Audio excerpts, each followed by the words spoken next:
జ్యోతిష్యం అనేటువంటిది నమ్మకం ప్రాతిపదిక మీద నడుస్తుందా? శాస్త్ర ప్రాతిపదిక మీద నడుస్తుందా? అసలు జ్యోతిష్యం ఇది శాస్త్రమా? నమ్మకమా?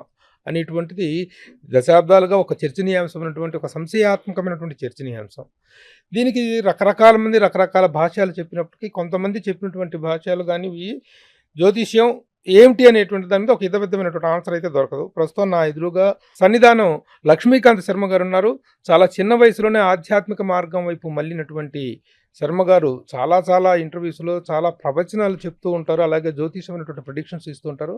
ఇప్పుడు ఆయన అడిగి దీనికి సంబంధించినటువంటి కొన్ని వివరాలు, విశేషాలు, ఆ సంశయాలకి సమాధానం తెలుసుకుందాం. శర్మ గారు నమస్కారం. జై గురుదత్త. ఏమిటి జ్యోతిష్యం అనేటువంటిది మీరు జ్యోతిష్య ప్రముఖులు మీరు. అవునండి. చెప్పండి. ఏమిటి జ్యోతిష్యం శాస్త్రమా? నమ్మకమా? జ్యోతిష్యం శాస్త్రమే. హుహు. జ్యోతిష్యం నమ్మకము అన్నదే వాస్తవమైతే హ్మ్. అంతరించిపోయేదండి.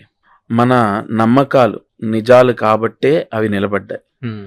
ప్రతి వ్యక్తి నమ్ముతున్నటువంటిది సత్యంలో నుంచి ఉద్భవించిందే. అసలు ముందు జ్యోతిష్యం గొప్ప శాస్త్రం. ఋషులు మనకు అందించినటువంటి అనేక శాస్త్రాల్లో ఈ జ్యోతిష్యం ఒకటి.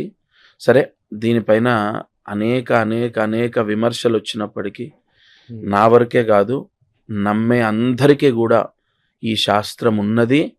ఖచ్చితంగా ఇది గొప్ప శాస్త్రం, పూజింపదగినటువంటి శాస్త్రం. ఇది మానవాళికి మనోధైర్యాన్ని ప్రసాదింపజేసేది.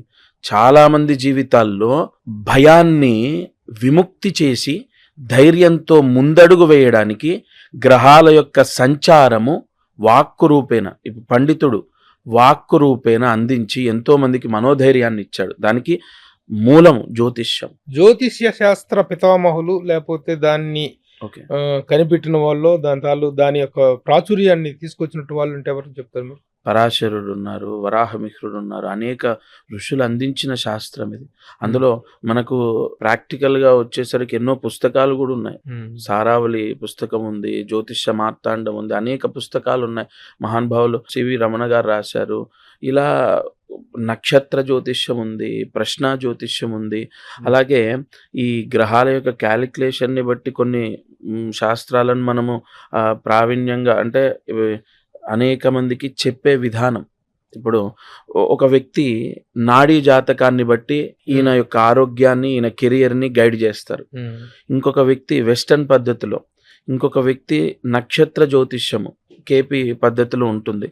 మనకు ఒకటి తీసుకోవాలి, మనిషి యొక్క వాక్కు అమ్మవారు పలికిస్తుంది. ఏ జ్యోతిష్యమైన ఎప్పుడు ఫలిస్తుంది? జ్యోతిష్కుడు ఎప్పుడు గొప్ప వ్యక్తి అవుతారో తెలుసా? ఆయన వాక్కు ఫలించినప్పుడు. మీకు సంబంధించినటువంటి నేపథ్యాన్ని తెలుసుకుందాం అనుకుంటున్నాం. ఎందుకంటే చాలా చిన్న వయసులోనే చాలా మంది జ్యోతిష్కులను చూస్తుంటే 60-70 సంవత్సరాలు 50 సంవత్సరాలు పైన వాళ్ళే తప్ప మీ వయసులో ఈ ఆధ్యాత్మిక మార్గం వైపు జ్యోతిష్యం గురించి ఇంత ఘంటాపదంగా మాట్లాడగలగటం, ఇంత డెప్త్లో మాట్లాడగలగటం అనేటువంటిది చాలా అరుదుగా జరుగుతుంది. మీరు ఇంత చిన్న వయసులోనే ఈ ఆధ్యాత్మిక మార్గం వైపు మలటానికి కారణం ఏంటి? మీ నేపథ్యం ఏంటి? ఫస్ట్ ఆఫ్ ఆల్, ఈ కారణము అన్నదానికి కారణం భగవత్ అనుగ్రహం కావచ్చు, గురు స్థానం. ఇక్కడ కూడా జాతకమే మాట్లాడతాను నేను, ఎందుకంటే అనుక్షణము నమ్మి అందులోనే ప్రయాణిస్తున్నాను కాబట్టి అదే సత్యము. ఇక్కడ లింక్ కూడా కుదిరింది. ఇక్కడ గురువు ఉచ్చ స్థితిలో ఉండడము, దశమాధిపతి గురువు అవ్వడం నా జాతకంలో. ఈ రెండు కారణాలు నన్ను పాండిత్యం వైపు నడిపించాయి. నేను చిన్న వయసులోనే వేద పాఠశాలలోకి వెళ్ళి వేదాన్ని చదువుకోవడం, అందులో దైవ సంబంధితమైనటువంటి ఆధ్యాత్మికమైనటువంటి విషయాలను తెలుసుకోవడం, ఇదంతా జరిగింది. అయితే ఈ పురోహితం చేశాను, గుళ్ళో అర్చకత్వం చేశాను. నాకు ఎప్పటి నుంచో, నేను చదువుకుంటున్నప్పటి నుంచే ఎవరైనా జాతకాలు చెప్తుంటేనో లేదంటే గ్రహాల గురించి మాట్లాడుతుంటేనో విపరీతమైన ఇంట్రెస్ట్ వచ్చేది.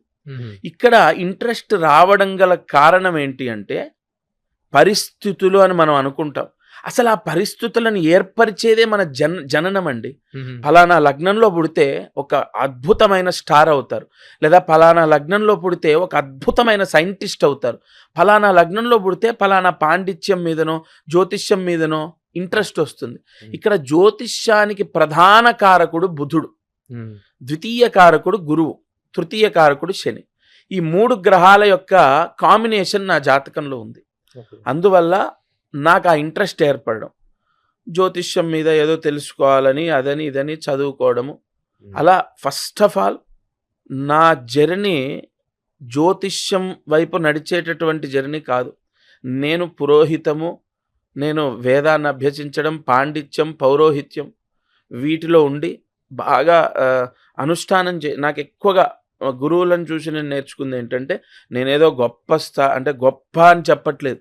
ఆటోమేటిక్గా నాకు ఇంట్రెస్ట్. లక్ష్మీ గణపతి మహామంత్రాన్ని అక్షరలక్ష పూర్తి చేశాను నేను నా 18వ ఏట. విపరీతంగా జపం చేసుకునేవాడిని. అనుకోకుండా ఇంట్రెస్ట్తో జ్యోతిష్యాన్ని నేర్చుకోవడం జరిగింది. నేపథ్యం అంటే గుంటూరు జిల్లానా? నేను అంటే బ్లడ్ వచ్చేసి ఆంధ్ర అండి, కానీ మా తాతగారు దత్తుకొచ్చారు నల్గొండ జిల్లా. పుట్టినటువంటిది నల్గొండలో. మా తాతగారు జన్మించింది గుంటూరు జిల్లా. మా నాన్నగారు పుట్టింది కూడా ఆంధ్రాలోనే. నేను ఇక్కడ దత్తత రావడంతో ఇక అప్పటి నుంచి తెలంగాణ వాస్తవం. చిన్నప్పటి నుంచి వేద పాఠశాలలో చదువుకోవటం వల్ల ఈ ఆధ్యాత్మిక మార్గం అనేటువంటి దానికి కళ కొనసాగింపు. ఇప్పుడు విద్యార్థి జీవితం నుంచి ఇది ఏర్పడింది, అదే కొనసాగింపు. అంతే అండి. మీ వయసు కుర్రోళ్ళు అందరూ కూడా జీవితాన్ని బాగా ఎంజాయ్ చేస్తుంటారు. ఒక మోడర్న్ లివింగ్ అనేది ఉంటుంది. ఈ రోజున పండితులు, పురోహితులు, అది వీళ్ళు అంటే ఒక రకమైన గౌరవం ఎంత ఉంటుందో అంత చిన్న చూపు ఉంటుంది సమాజంలో. చిన్న చూపు అంటే ఏదో తక్కువ చేయటం కాదు. అవసరానికి పంతులు గారు వచ్చేసి అయ్యగారు అంటాం, కాళ్ళకు నమస్కరిస్తాం, పూజా పునస్కారాలు చేయించుకుంటాం, ఇంట్లో శుభకార్యాలను చేసుకుంటాం. కానీ వృత్తిపరమైనటువంటి గౌరవం కానీ వృత్తిపరమైనటువంటి భద్రత విషయంలో అంత సరైనటువంటి పొజిషన్, గొప్ప పొజిషన్ కాదు. మనకు తెలుసు ఎలాంటి పరిస్థితుల్లో పౌరోహిత్యం నడుస్తుందో.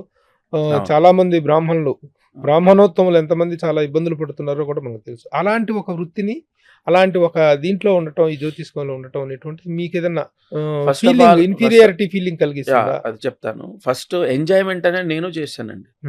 ఎంజాయ్మెంట్ ఎలా ఉంటుందంటే సార్, ఒక వ్యక్తికి క్రికెట్ ఆడడం విపరీతంగా ఇష్టం, తెల్లవారులు ఆడతాడు, అతనికి అందులో ఎంజాయ్మెంట్ ఉంది. ఇంకొకరికి ఎక్కువగా ఇన్స్టాలో రీల్స్ చేయడం ఇష్టం, అతనికి అందులో ఎంజాయ్మెంట్. నాకు మంత్రోచ్చారణ, మీరు ఇప్పటికీ జ్యోతిష్యంలో ఉన్నా నాకు పౌరోహిత్యం చేయడం ఇష్టం. ఈ పౌరోహిత్యంలో, జ్యోతిష్యంలో అనేక విమర్శలు వస్తాయి. కలియుగం ఇది, కలియుగం ఖచ్చితంగా వస్తాయి. ఇక రాబోయే రోజుల్లో నా వయసు, నా తరం వరకే ఈ జ్యోతిష్యం ఉంటుంది. తర్వాత ఉండడానికి ఆస్కారం చాలా తక్కువ ఉంటుంది. ఇది గుర్తుపెట్టుకోండి. ఇది అండర్లైన్. జ్యోతిష్యానికే భవిష్యత్తు లేదంటారా? ఖచ్చితంగా ఉండదు. ఎందువల్ల? ఎందుకు అంటే మీకు వాదనలు పెరిగిపోతాయి, వినేవాళ్ళు తగ్గిపోతారు, వాదించే వాళ్ళు పెరిగిపోతారు, ప్రశ్నించే వాళ్ళు పెరిగిపోతారు, సమాధానాన్ని వినే ఓపిక ఉండదు. ఎవరికి కూడా ఖచ్చితంగా ఇది నిజం అని నమ్మడానికి, సాక్షాత్తు భగవంతుడు వచ్చిన ఏదో ఆర్టిస్ట్ అనే, అసలు నిజంగా భగవంతుడైనా ఇదేమన్నా మ్యాజిక్ డ్రామా కంపెనీ అది వస్తుందండి, 3D ఎఫెక్ట్సా లేకుంటే ఇంకోట. కలియుగం అలా ఉంటేనే మనం కరెక్ట్ వేలో వెళ్తున్నట్టు. నా అదృష్టం ఏంటంటే నేను ముందు పుట్టడం.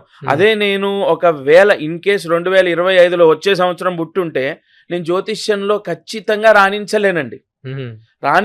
ఎందుకంటే రాబోయేటటువంటి రోజుల్లో ఆఫ్టర్ 18 years లేదా ఇంకో 2 ఏళ్ళు వేసుకుంటే 20 సంవత్సరాల తర్వాత జస్ట్ ఫార్మాలిటీ పూజలు కూడా. గుర్తుపెట్టుకోండి, జ్యోతిష్యం అంటారా ఇక దాని భవిష్యత్తు ఎటుపోతుందో చెప్పలేము. ఎప్పుడు కూడా ఈ జర్నీలో సేఫ్ సెక్యూరిటీ ఉండదు.